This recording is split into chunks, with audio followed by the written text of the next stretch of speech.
Hello, everyone. This is Greg Hodges and Thomas Prehn, and we are introducing the topic of cryptocurrency to the class. The main topic we want to explore is whether or not crypto can positively impact the financial environment of developing countries. I'm going to kick it to Thomas real quick to introduce what cryptocurrency is. Hi there, this is Thomas Prehn. Going to give you a little bit of an overview of what we're talking about when we talk about cryptocurrency and blockchain. Blockchain is a digital, peer-reviewed record of the exchange of data between two people or two entities, or rather, also two computers. It's closely comparable to if you gave someone cash for a service or a good. Each person sees the cash changing hands.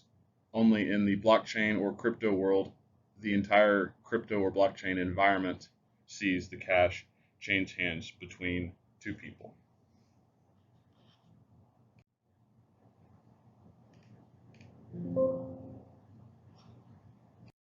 So some of the important positives of cryptocurrency: one are its users. It's useful for consumers, for speculators, for investors, for companies, and potentially for nations.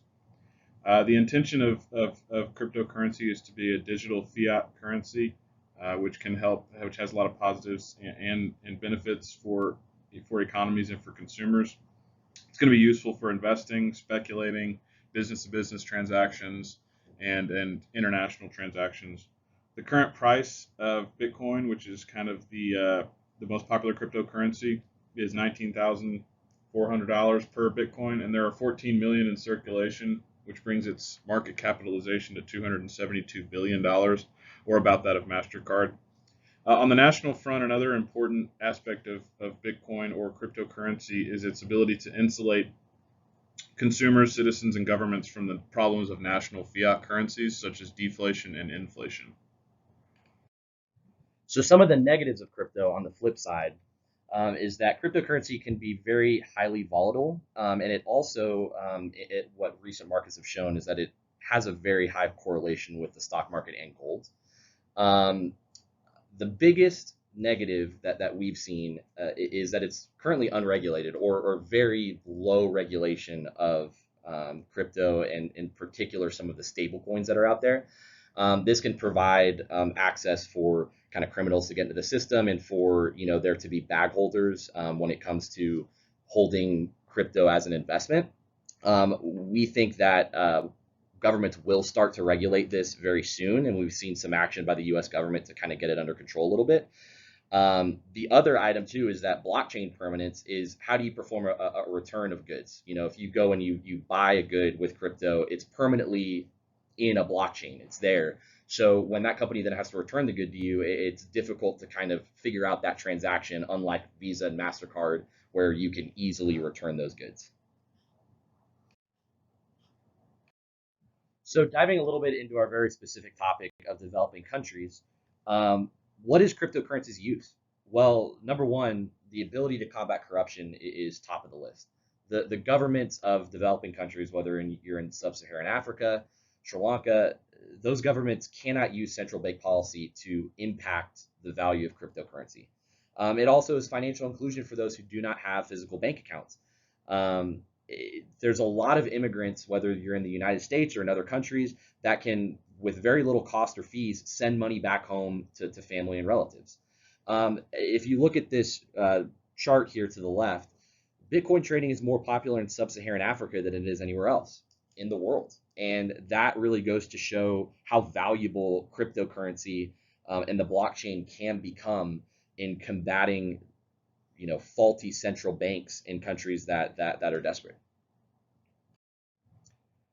So another thing about cryptocurrency is the blockchain technology that it's founded on has massive positive implications that are currently under works and are going to be massive in the future. Blockchain itself can help citizens in underdeveloped countries by obtaining mortgages, securing legal documents, and creating banking independence. The biggest thing that I've seen is obtaining mortgages is you and I, if you've purchased a house previously, you have to sign a bunch of paperwork, you have to do a bunch of diligence, you have to do all of these things in hard copy. Well, the blockchain is providing an opportunity now for people in other countries to get mortgages very easily and to have it very secure. There are a lot of us here that think that crypto is just Robinhood, trade back and forth, make money, lose money by buying and trading it. But the majority of the world, as I mentioned before, does not have bank accounts. And this is a huge problem that is being solved by blockchain technology. So one thing that was mentioned in previous slides is that a lot of people in the developing world do not have access to bank accounts and do not have access to a strong national currency. This is one thing that cryptocurrency helps to solve. Here's one example of the quick emergence of digital technology payment in the African subcontinent or sub-Saharan Africa. Almost as soon as cell phones came out, almost as soon as you had cell phones with an internet connection, meaning BlackBerry, Palm Pilot, this is pre-iPhone, Africa began making mobile payments. They made peer-to-peer mobile payments with whatever their currency was. The difference now is we have a verifiable, globally verifiable peer-to-peer payment that is very cheap cross-border and that Africa, subcontinent of India, and Southeast Asia can use to make very important transactions. So one of the positive aspects of cryptocurrency is it being an inflation hedge, and we wanted to play this really short clip that kind of dives into that. You take a look at Bitcoin, the cryptocurrency holding up over the past month despite the stock market volatility. So, Beakers, what do you make of this? Well, it has surprisingly held up fairly well. I mean, it was almost a 70% correlation with the NASDAQ over the last month or so. That is starting to break. Now, what a lot of people are concerned about is they're saying, okay, you know what, Bitcoin promised to be this digital gold, and it's not an inflation hedge.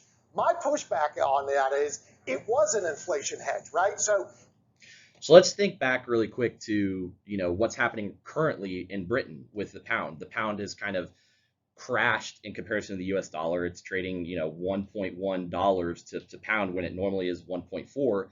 If you held Bitcoin, you would not have that deflation of your crash in your currency. It's the same thing in all these developing countries. I'm not saying Britain's a developing country, but Sri Lanka, there's all the, a lot of countries in Africa. If you hold your funds in Bitcoin, you are going to avoid that massive inflation hit that we've all kind of experienced over the past couple of months.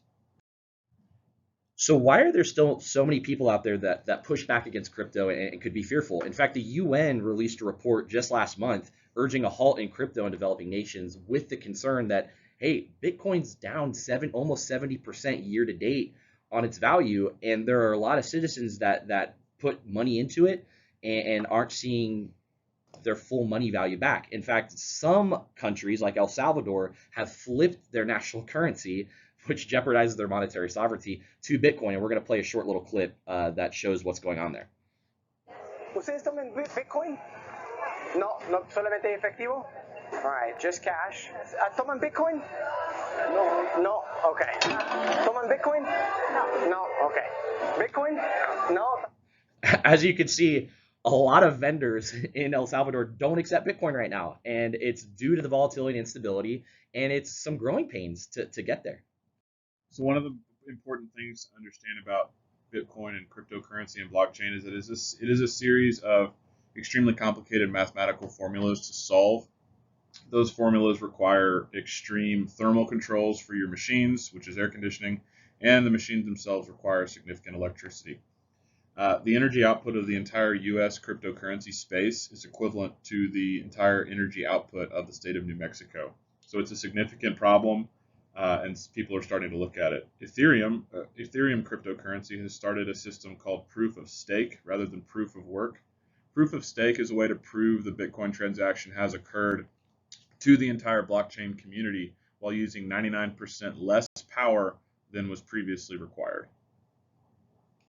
So Greg and I have brought up the positives and negatives of cryptocurrency, blockchain technology, and we've really tried to focus on the global scale. What are the big problems? Gave you the example of energy use. Gave you the example of how easy it is to make payments in Africa. We really want to challenge the class, though, to bring this stuff forward to the developing countries that we want to focus on. Think about South America, Sub-Saharan Africa, the Indian subcontinent, and Southeast Asia, and how the positives and negatives of crypto and blockchain really apply to these emerging economies and emerging communities. Thanks for joining us.